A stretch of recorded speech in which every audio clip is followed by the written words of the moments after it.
venido, que se han dado. Pues es una bendición estar aquí y aprender de la palabra de Dios. Y una de las cosas que yo veo en esta vida cristiana, en esta vida que nosotros tenemos que caminar como discípulos de Jesucristo, hay un verso que vamos a estudiar ahora, unas enseñanzas de Jesucristo. Vayamos al Evangelio de San Marcos. El Evangelio de San Marcos, capítulo 10, verso del 13 en adelante. Porque todo, más que nada, el título que le dan a esto se le llama Jesús y los niños. Jesús y los niños. Y vamos a interpretar realmente qué nos quiere decir Jesús y los niños y qué tiene que ver los niños, qué nos tienen que enseñar los niños, las personas adultas que han caminado básicamente con el Señor Jesucristo, que han caminado, se han comprometido a escuchar la palabra de Dios, que se han comprometido a hacer ese cambio de vida, esa conciencia. Cuando vino Cristo a ustedes, su mente cambió, hermanos. Su mente cambió. Llegó la conciencia, hubo un cambio, ¿qué? Un cambio de vida. Y de ahí empieza ya el discipulado, el aprendizaje. Y ese aprendizaje, hermanos, ¿saben qué? Ese aprendizaje nunca va a terminar. Hay un escritor de la iglesia de Sarawak, dice que el líder, el día que deje de estudiar la palabra, deje de aprender, ese líder va a morir. Porque es una vida de estudio, una vida de meditación. Y fíjense cómo es la meditación. No sé si ustedes han visto, o las mujeres más que nada, cuando preparan un té, agarran el vaso caliente, un té expreso, agarran un vaso caliente, entonces trátenlo, un vaso con agua caliente, transparente, agarran el té, y si ponen el té rápido y lo sacan, no agarra color el té. Pero si ustedes agarran la bolsita del té y lo ponen hasta adentro y lo dejan, va tirando el color, va tirando la esencia. Pues esa es la meditación. Y ahora vamos a meditar en este libro, en este Evangelio de Marcos, capítulo 10, verso 13 en adelante. Y la palabra de Dios nos dice de esta manera: empezaron a llevarle los niños a Jesús para que los tocara. Acuérdense, hermanos, en aquel tiempo se abarrotaban, iban demasiada gente con el Señor Jesucristo, muchos enfermos, muchos venían sufriendo de diferentes enfermedades, muchos paralíticos, muchos sordomudos, muchos depresivos, pone ahí, de todas las enfermedades, muchos con lepra. Pero aquí vemos un cuadro muy tremendo. No tan solo los adultos que tienen esa necesidad, sino que vemos que dice que Jesús le llevaron a niños. Empezaron a llevarle a niños a Jesús para que los tocara, que le pusiera esa mano que sanaba, que era la mano santa de Jesucristo. Ahora vamos bien. Pero los discípulos, fíjense que vemos en este cuadro. Aquí vemos un cuadro que la multitud se abarrotaba, pero también querían la bendición los niños. Los niños, dice que lo llevaban a Jesucristo, lo llevaban a aquello.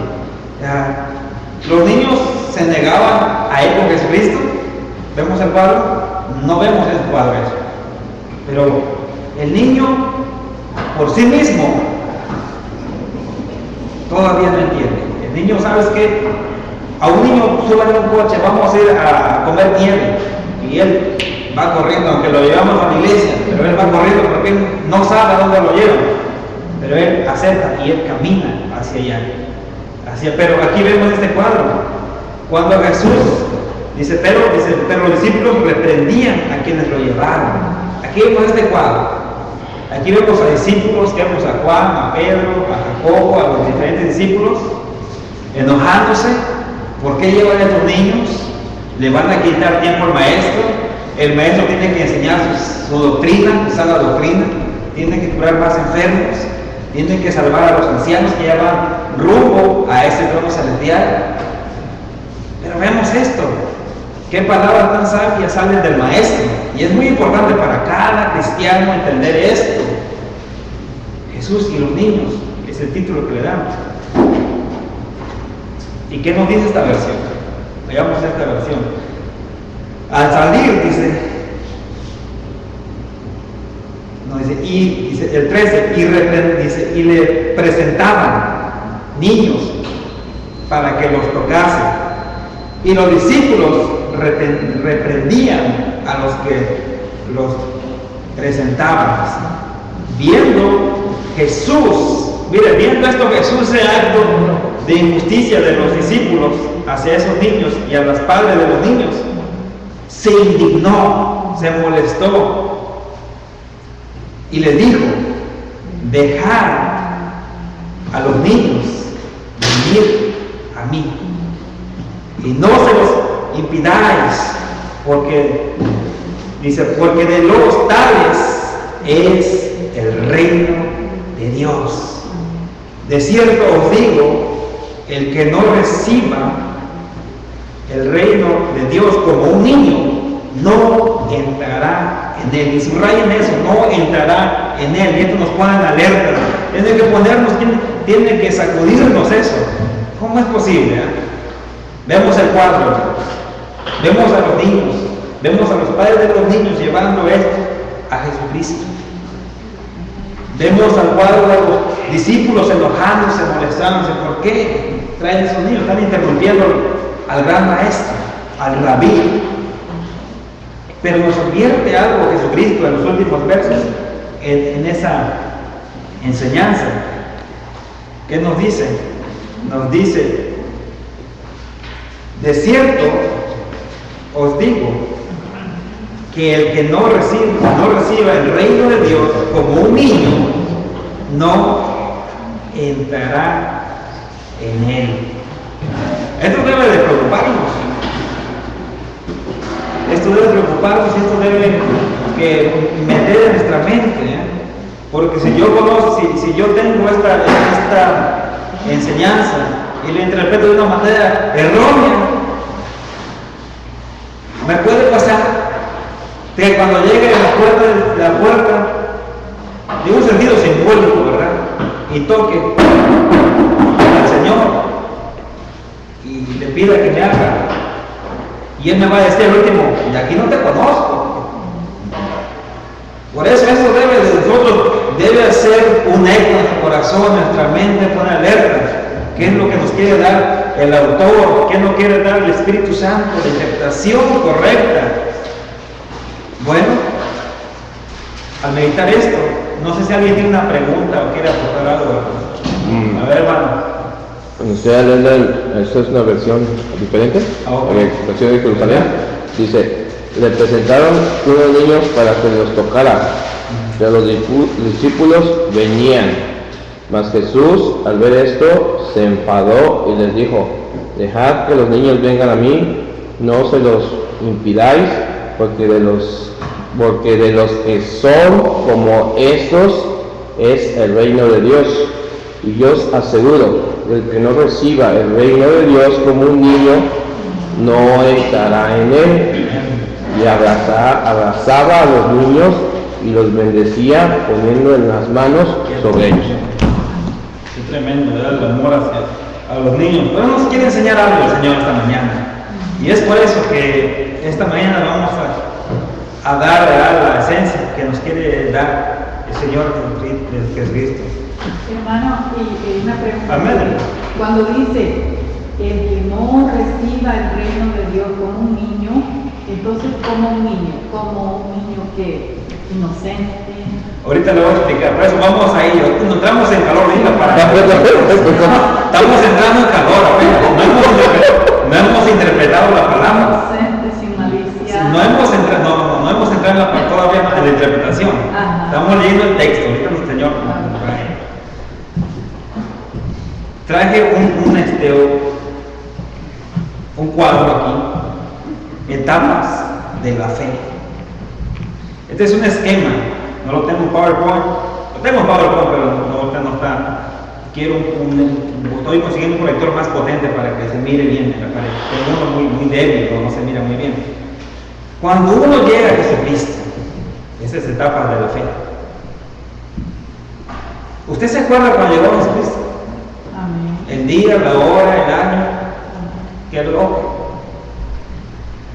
Pero cuando uno llega a Jesucristo, hay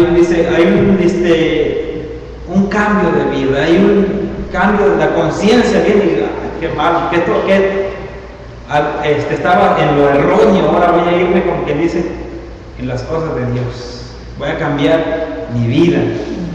Y de ahí, ese proceso llega al aprendizaje, al discipulado. Muchos se quedan al discipulado, pero muchos todavía se quedan en ese cambio de vida, en esa conciencia. Aceptaron a Jesucristo y ellos ahí se quedaron. No siguieron más allá. Es decir, no les gusta el estudio. Yo no quiero doctrina, yo quiero la palabra de Dios, y ese es un error.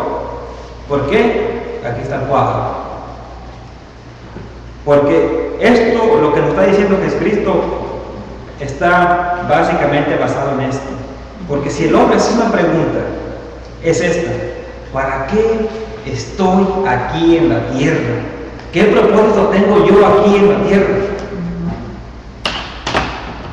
Muchos ateos dicen, no, la tierra es tu último paso. Aquí el ateo dice, aquí te vas a morir y vas a morir y no vas a tener una vida eterna. Pero en el cristiano hay una esperanza, y la esperanza de la resurrección, que la palabra nos dice, ¿verdad? Jesucristo nos va a dar vida eterna. ¿Qué dice la palabra? Dice, el que esté muerto, dice, y cree en mí. ¿O qué dice la palabra? El que cree en mí. El que cree en mí, aunque esté muerto, ¿qué es? Vivirá. Ok, vida en abundancia. Pero muchos se quedan en esa conciencia de que ya cambié, ya reconozco a Cristo, y se quedan estancados. Y no van al discipulado, no van al aprendizaje. Pero muchos llegan al aprendizaje y hacen un cambio en su vida. ¿Y qué hacen? Hay una vida activa de servicio, quieren servir a Dios. Las mujeres van y dicen, pastor, ¿qué quiere que haga? Quiero servir en esta área, quiero hacer esto. Hay una vida de servicio. Muchos pastores egoístas no los quieren sentados. Pero no, la vida, realmente las etapas de la fe son procesos donde los líderes deben ver el potencial, deben ver la destreza, las habilidades de los miembros para que ellos empiecen a desarrollar los dones que Dios les ha dado. Una vida de servicio, Etapas de la fe. No todo es fácil.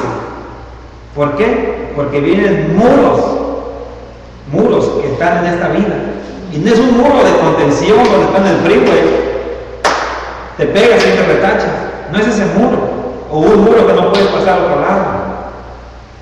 Se puede ver eso, pero no es el muro. El muro es una enfermedad, un cáncer terminal. ¿Qué más?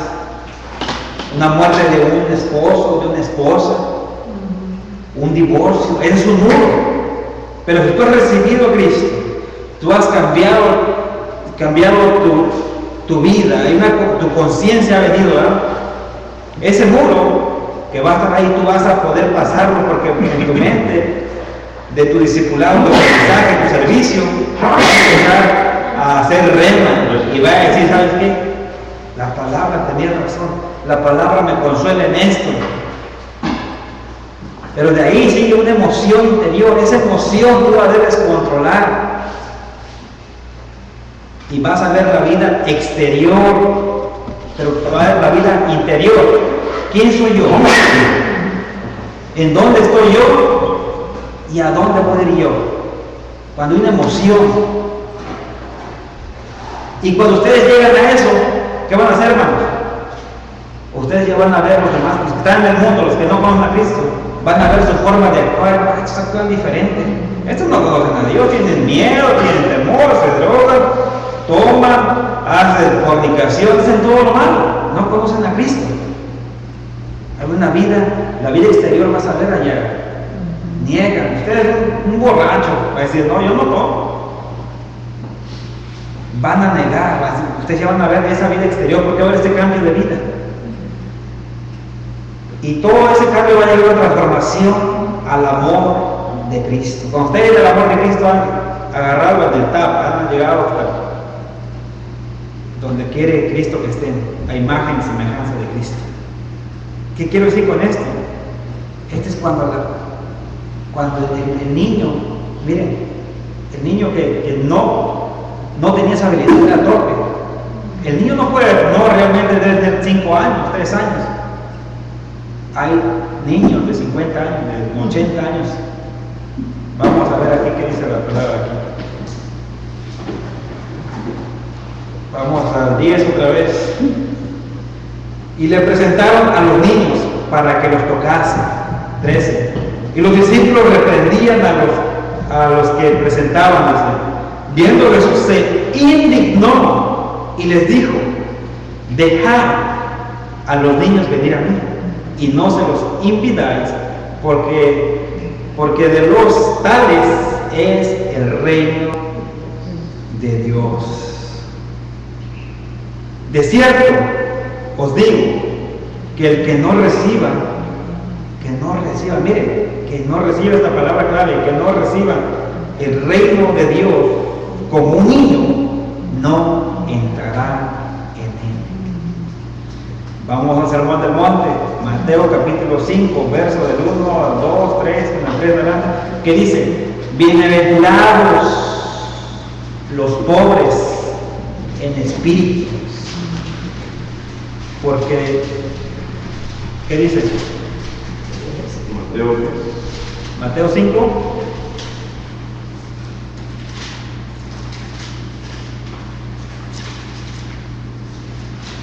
Bienaventuranzas.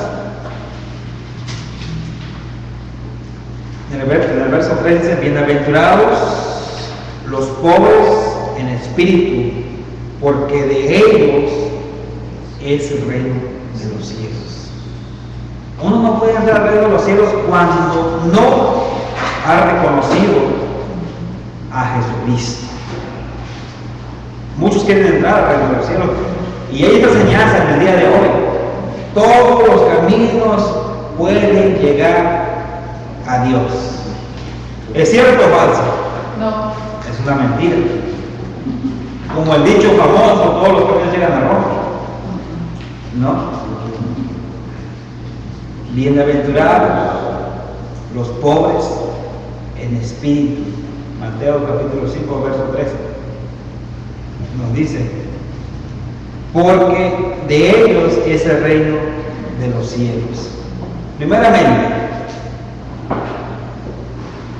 aquí en el griego se dice que el ego es orgullo, lo contrario de humildad.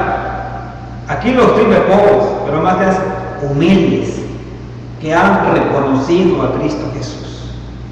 ¿Por las obras o por la gracia? Por la gracia de Dios. No son por obras. Un niño no va a ir a evangelizar.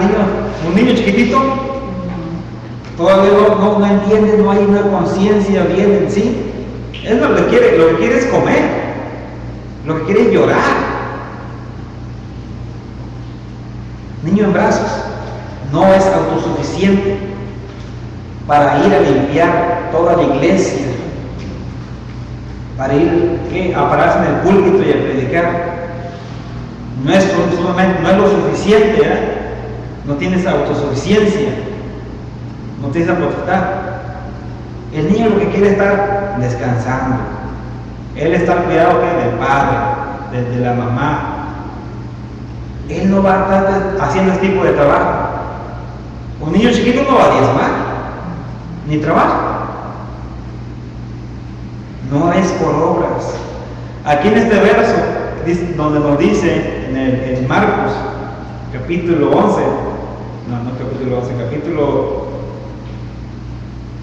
15. Ese es Marcos. Vimos el 13, es el 13, en adelante. El 15, les aseguro que el que no reciba el reino de Dios como un niño, dice, de ninguna manera entrará en él. Otra versión aquí está, de ninguna manera entrará en él. Por las obras no vamos a entrar al reino de Dios. Es por la gracia de nuestro Señor Jesucristo. Y deben poner mucha atención. ¿Y por qué digo esto? Porque en aquel tiempo, cuando llegó Jesucristo ahí en la tierra, hace 2000 años atrás, había muchas enseñanzas.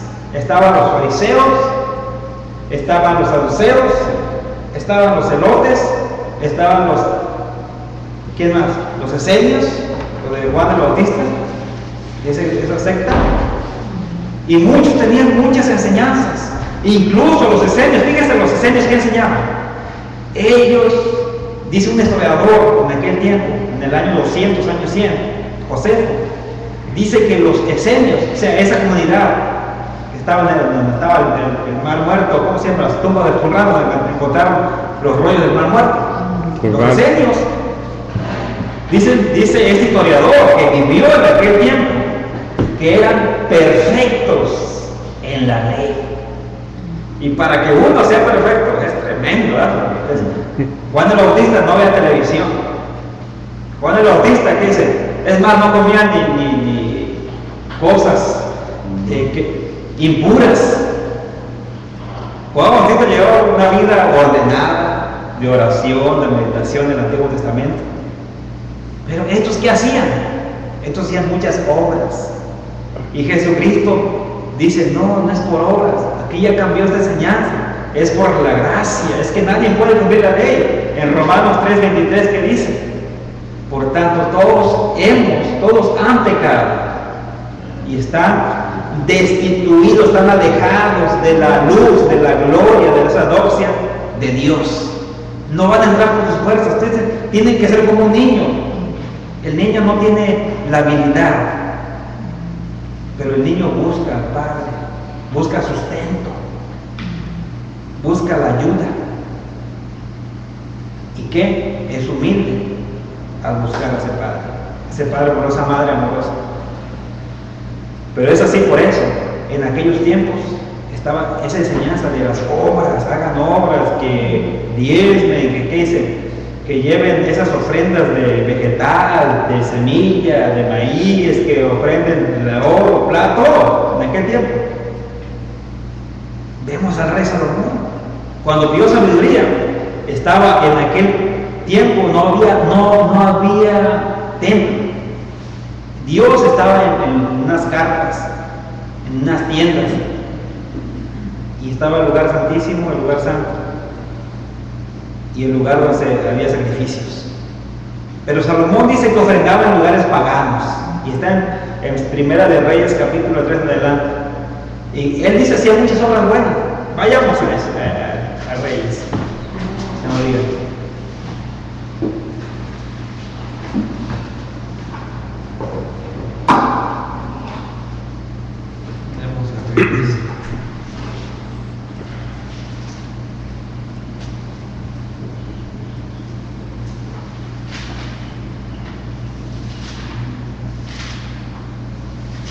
Si lo tienen ahí,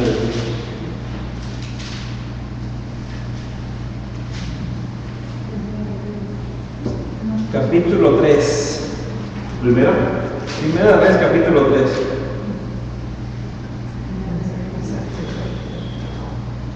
En el verso 4 dice: como en Gabaón estaba el santuario pagano. ¿Se dan cuenta que no había todavía el templo? Dice, más importante, Salomón acostumbraba ir allá para ofrecer sacrificios. Ahí ofreció, que dice, 1000 holocaustos. Aquí estamos hablando de rico que no desprecia sus riquezas, que no escatima sus riquezas, que ofreció 1000 holocaustos a ese Dios que le habían hablado, ese Dios de su padre David. Aquí, ¿qué vemos ahí, hermanos? Las obras. Mira, los niños van a hacer 1000 holocaustos. No, es por gracia. Esto es una enseñanza de la gracia. Y es donde pide sabiduría Salomón. Ahí ofreció 1000 holocaustos y ahí mismo se le apareció el Señor en un sueño y le dijo, pídame lo que quieras. Y ustedes saben toda la historia. Le pidió sabiduría. Y es lo que nos pedimos siempre. Incluso el libro de Santiago nos dice, si uno está falto de sabiduría, pídesela a Dios, que Él nos va a dar, dice, en abundancia. Pero qué tremendo lo que nos quiere dar, nos quiere enseñar aquí el Señor en el Evangelio de Marcos. Entonces, ¿ya entendieron el proceso de los niños? Ok, ahora vamos a ver si realmente eso es lo que nos está diciendo la palabra. Vamos más abajo, en ese mismo capítulo, y leamos el joven rico. ¿Quién le puede leer esta historia? El 17 en adelante. A ver, hermano. Dice el 17. Al salir él para seguir su camino, vino uno corriendo, dando la rodilla delante de él, le preguntó, Maestro bueno, ¿qué haré para heredar la vida eterna? Jesús le dijo, ¿por qué me llamas bueno? Ninguno es bueno sino solo uno, Dios. Los mandamientos, ¿sabes? No adulteres, no mates, no hurtes, no digas falsos testimonios, no defraudes, honra a tu padre y a tu madre. Él entonces respondiendo le dijo, Maestro, todo esto lo he guardado desde mi juventud. Entonces Jesús mirándole llamó y le dijo, una cosa te falta, anda, vende todo lo que tienes y dale a los pobres y tendrás tesoros en los cielos, ve y sígueme tomando tu cruz. Pero él, afligido por esta palabra, se fue triste porque tenía muchas posesiones. Entonces Jesús mirando alrededor dijo a sus discípulos, ¿cuán difícilmente entrarán en el reino de Dios las riquezas? Los discípulos se asombraron de sus palabras, pero Jesús respondiendo volvió a decirles, hijos, cuán difícil le es entrar en el reino de Dios a los que confían en las riquezas. Más fácil es pasar un camello por el ojo de una aguja que entrar a un rico en el reino de Dios. Entonces se asombraron aún más diciendo entre sí, ¿quién pues podrá ser salvo? Entonces Jesús mirándolos les dijo, para los hombres es imposible, mas para Dios no, porque todas las cosas son posibles para Dios. Entonces Pedro comenzó a decirle, he aquí nosotros lo hemos dejado todo y te hemos seguido. Respondiendo Jesús les dijo, de cierto os digo que no hay ninguno que haya dejado casa, o hermanos, o hermanas, o padre, o madre, o mujer, o hijos, o tierras por causa de mí y del Evangelio, que no reciba 100 veces más ahora en este tiempo, casas, hermanos, hermanas, madres, hijos y tierras con persecuciones, y en el siglo venidero de la vida eterna. Pero muchos primeros serán postreros, postreros primeros. Amén. Vamos a interpretar del verso 17 al 22 por causa del tiempo. Miren lo que dice la palabra. Al salir él para seguir su camino, vino uno corriendo y hincando la rodilla delante de él, le preguntó, Rabí, o sea, maestro bueno, ¿qué haré para heredar la vida eterna? Aquí vemos el cuadro. Ustedes se dan cuenta cómo Jesús aplica que no es por obras, Lo vemos ahí cuando dio el ejemplo de los niños. El que es como un niño va a heredar, así como los niños van a heredar, dice, el reino de los cielos. Este joven se interesa en esa enseñanza, pero no entiende la parábola, no entiende la enseñanza de Jesucristo. Y aquí vemos este libro en acción, dice, al salir él para seguir su camino, vino uno corriendo, hincando la rodilla delante de él, le preguntó: Maestro bueno, ¿qué haré para heredar la vida eterna? Jesús le dijo: ¿por qué me llamas bueno? Ninguno hay bueno, sino solo uno, Dios. Los mandamientos sabes: no adulteres, no mates, no hurtes, no digas falso testimonio, no defraudes, honra a tu padre y a tu madre. Él entonces respondió y le dijo: Maestro, todo esto lo he guardado desde mi juventud. Entonces Jesús, mirándolo, le llamó y le dijo: mire, estaba tan cerca de heredar el reino de Dios, de los cielos. Pero Jesús conoce el corazón de este joven rico. Pero Jesús, como que dice, lo pone a prueba. ¿Qué hizo con el padre Abraham? Lo puso a prueba. ¿Qué hizo? ¿Quién le puso a prueba? ¿Quería a quién? Quería a su hijo. Y dice: ok, dame a tu hijo. ¿Quién es su hijo? ¿Quién es el hijo de Abraham? Isaac. ¿Y dónde lo había puesto? Lo quería ofrecer en sacrificio, ¿verdad? Y Abraham en su corazón le dolió, pero puso al hijo ahí. Y cuando dice que iba a agarrar el puñal y atravesarlo, dijo: te puse a prueba, no lo hagas. Es lo mismo que estaba poniendo a prueba a este joven rico. Pero ¿saben qué? Él había, aunque no lo dice aquí, pero él había faltado uno de los mandamientos. Aunque digo, aunque estaba diciendo la verdad, había una mentira aquí. Había faltado un mandamiento. ¿Y cuál es el mandamiento que había faltado? El mandamiento de no adorarás, de no idolatrarás. Él idolatraba mucho sus riquezas, sus posesiones, sus camellos, sus caballos, ¿qué serían el día de hoy? Sus carros, sus casas, sus negocios.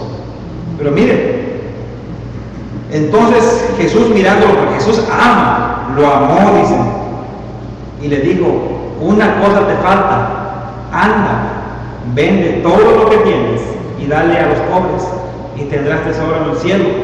Y ven, sígueme. Dice: tomando tu cruz, para no decirlo. Pero él, afligido por esta palabra, se fue triste porque tenía muchas posesiones. Para ustedes, ¿qué es idolatría? ¿Qué es idolatría? Adorar a cualquier cosa, un carro, Un trabajo, un esposo, un trabajo, muchas cosas. ¿Para ustedes qué es idolatría? poner a otra cosa antes de Dios. Mira, es una buena respuesta ahí. Idolatría, hermanos. Todo lo que me estoy viendo, todo lo que mis ojos están viendo al Señor Jesucristo, al Dios Todopoderoso. Todo lo que pasa enfrente, yo no dejo que en vez de ver a Jesucristo, lo veo a ese objeto. Ya estoy idolatrando, ya sean carros, ya sean casas, posesiones, negocios, hijos, esposa, todo lo que me estorbe a ver al Señor Jesús, al seguir su palabra, al seguir su enseñanza, porque su enseñanza no es liviana, dice la palabra. No es fuerte como la ley te esclavizaba. Es idolatría. Y este joven le encantaba tener sus posesiones, eran sus ídolos. Por eso él se agachó, decepcionado, triste. ¿Y qué dice? Y se fue, se marchó. Y no siguió al Señor Jesucristo. Eso es lo que nos dice este verso. Toma tu cruz. Para ustedes, ¿qué es toma tu cruz? Y ven, sígueme, toma tu cruz. Para ustedes, ¿qué significaría toma tu cruz? Tomar la cruz.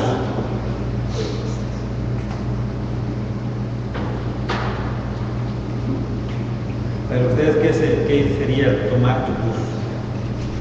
Tomar todo lo que eres. A ver, hermano, ¿para ustedes qué sería? Como cuando usted les dice a un predicador, hermano, tome su cruz como Cristo y siga a Jesucristo. ¿Ustedes qué se le viene a la mente?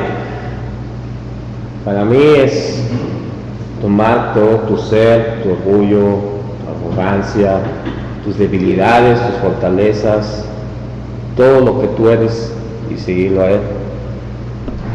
Buena respuesta. Dejarlo, desgastarnos, pues. Y otra por ahí, otra. ¿Cuál sería? Como unas instrucciones sobre tareas que tienes que hacer, o obligaciones, no hace nada.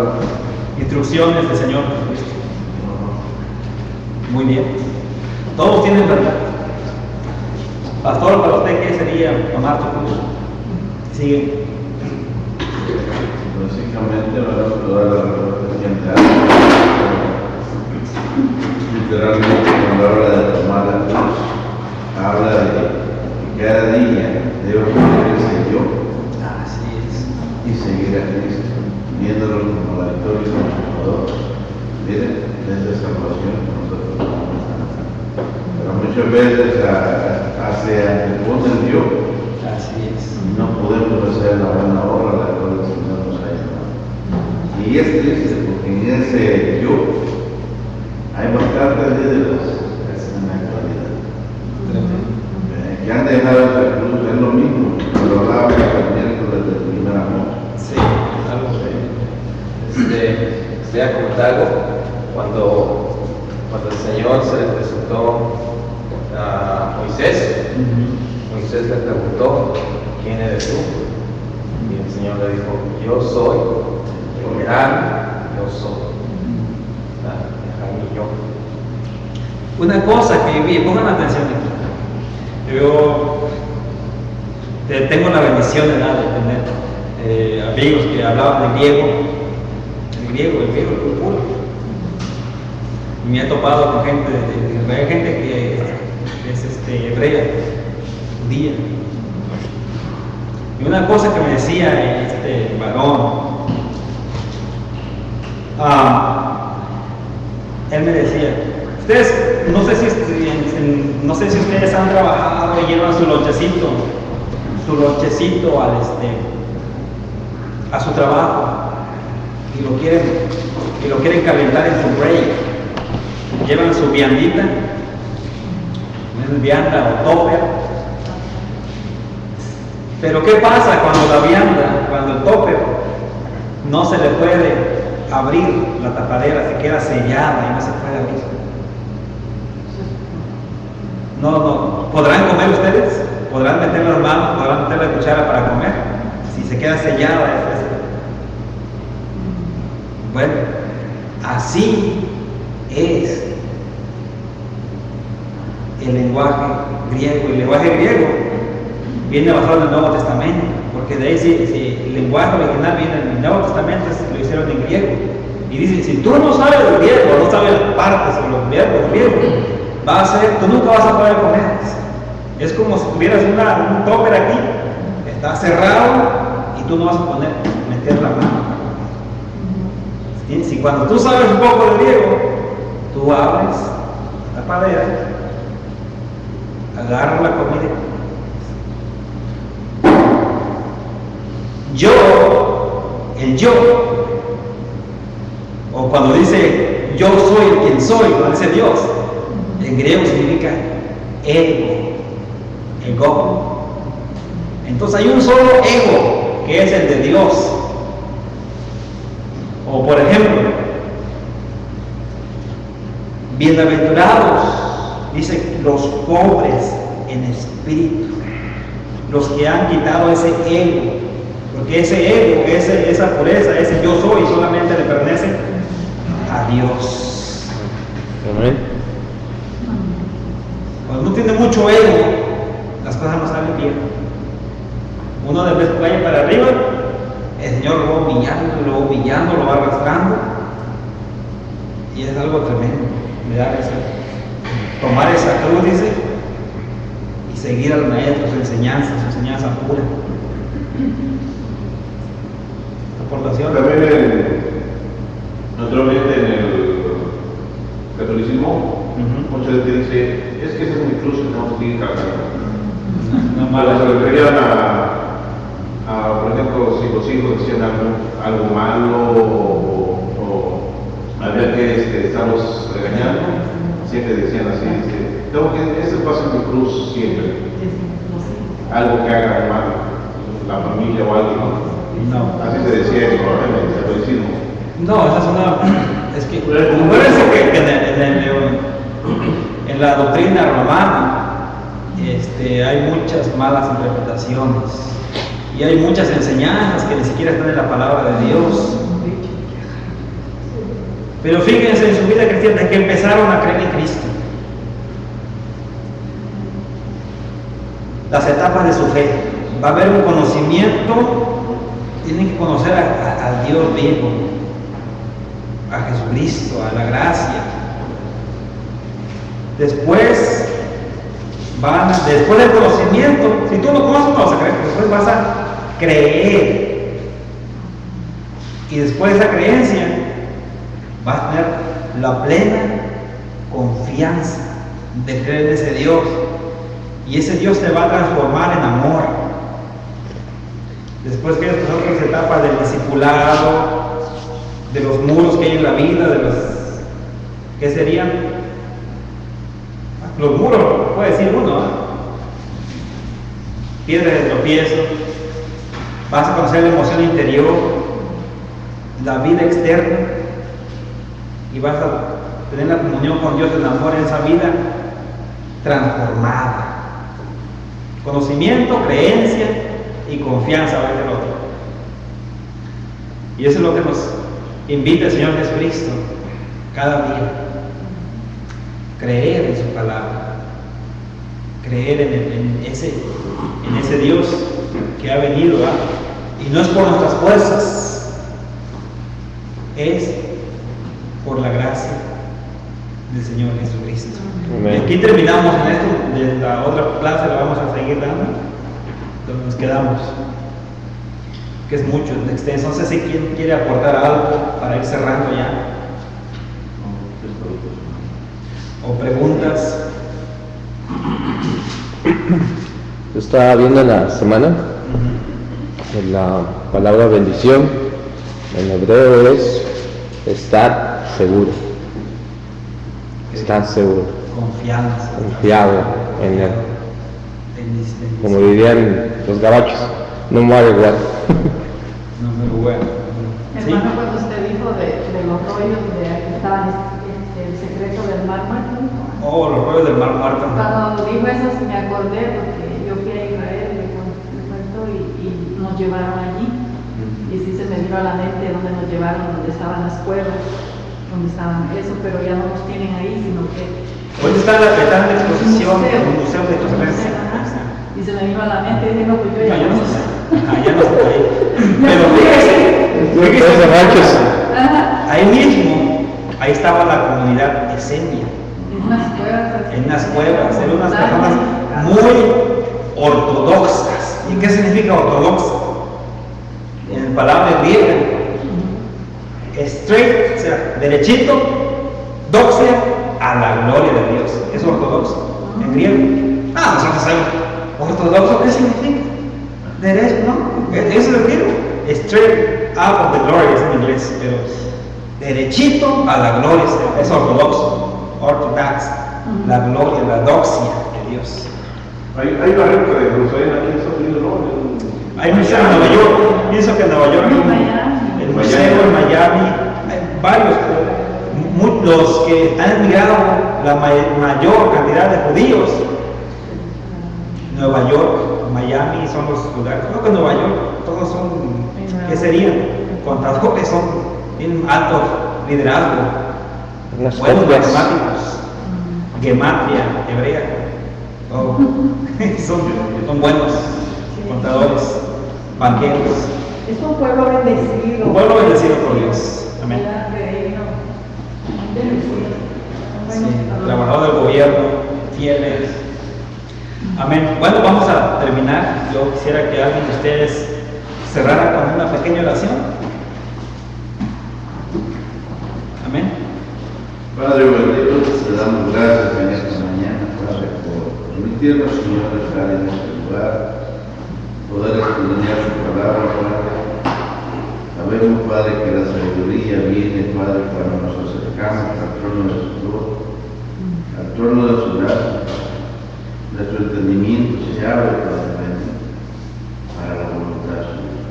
En esta mañana yo le doy gracias por cada uno de mis hermanos, que sea usted, Padre, aumentando nuestra fe en cada uno de nosotros, y que lo que hagamos, Señor, lo hagamos como para usted siempre. Pedimos su bendición esta mañana, como parte, Señor, ya de nuestra oración en este día, ese Dios excelso, ese Dios rico en misericordia, que nos ha amado desde siempre. Así es. Amén. Amén. Vamos cerrando la... Gracias.